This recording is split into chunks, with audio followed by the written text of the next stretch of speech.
In this video, we're going to talk about Executive Chairman Chris Larsen and why he believes that Ripple will in fact replace Swift. Also, it really pays to know people in high places. I'll tell you why. Let's go. And now, the XRP Minute with Chip on the Chain. Chip here with the XRP Minute. Let's dive into the shallow end head first. Now, I was listening last week. If you've heard Blockstars, it's the brand new podcast that David Schwartz is hosting and doing an amazing job, by the way. There was a podcast dropped last week with Chris Larsen, who you know is the executive chairman of Ripple and founder of Ripple, and he said some interesting things in that podcast. I was actually thinking about it, and interestingly enough, the Daily Hodl came out with something that I thought they also keyed in on some things as well. And Larsen says he doubts that banks will ever trust Bitcoin's proof of work system for basically validating the transactions. He basically talks about the 51% risk of an attack, and this is where a miner or miner pools can gain access to more than 50% of the network hash rate in order to rewrite the ledger and sort of double spend with prior transactions. And we know this has been an issue with Bitcoin all along. However, according to Crypt51, they have theoretically come up with what a 51% attack might cost today. It's roughly about $334,000 to go ahead and do a 51% attack.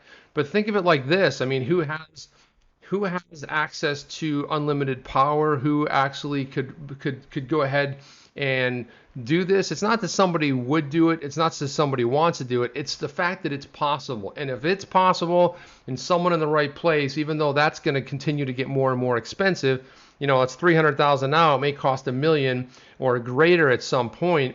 But the point is that at some point in time, it could be attacked by a 51% attack. So one of the things that Larsen said was that miners can basically rewrite history. So he thinks that's why we won't see proof of work models as the basic guts of the global financial system to take the place of Swift and correspondent banking, for example. He went on to say that he thinks the XRP ledger is already proven to be and can be that replacement for an efficient system. And if you think about it, he's spot on. But this is interesting in the fact that it's good to hear this kind of conversation. That's not like, well, we could, we might, we should. This is like, boom, it's out there. And I love the fact that Larsen's backing it up because obviously XRP is not mine. It runs validators. It's a different sort of a setup. And as the validators grow in the network, it's only going to become better and stronger. Now, he went on to say, Larsen went out to say that he said, I think we started out as sort of a consumer-based company.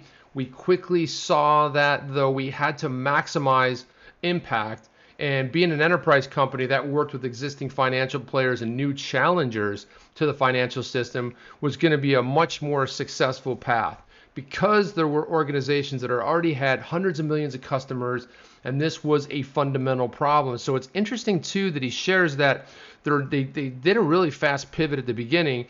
And it's now, we talked about Jed McCaleb in recent videos. It's interesting to see that they started out more like looking at the consumer side of things, but they quickly pivoted to go down the business enterprise section because they saw it as a bigger market and just a huge problem when moving large sums of money. And look at Swift, for example. He said in many ways, so Larsen went on to say that in many ways, 80% of what they were doing was just fine.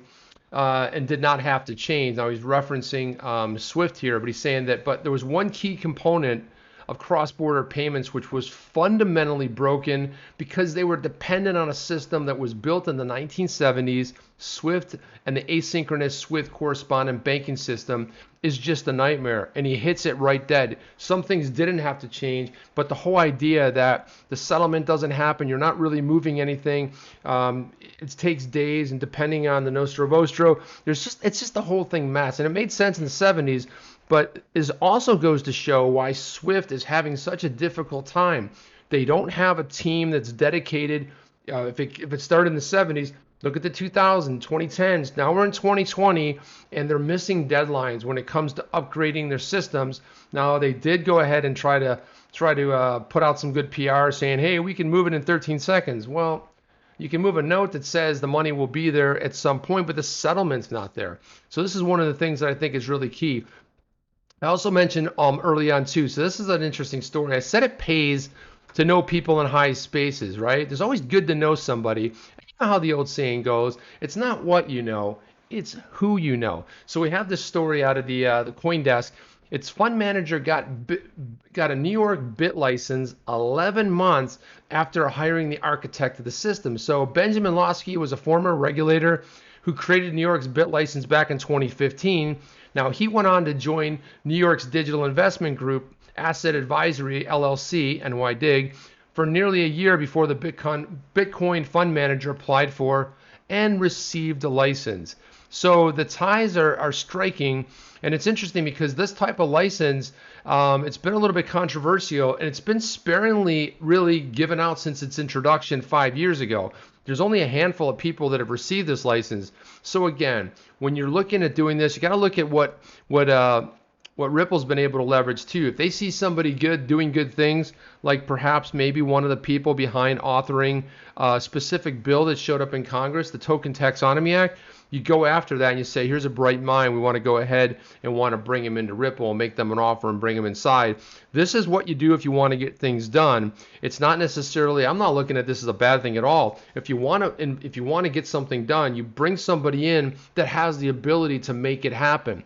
That's my take. What's yours? Let me know down below. And also, I will say this, that we have another channel over there. We do live streams. This is our channel for basically dropping uploaded videos, but go join us on the other channel. There's some good shows coming up every single night. I am out of here. I'll see you on the next one. I will see you on the next one. Are you down with OTC? Please like, subscribe, and click the bell to be notified when the next video drops.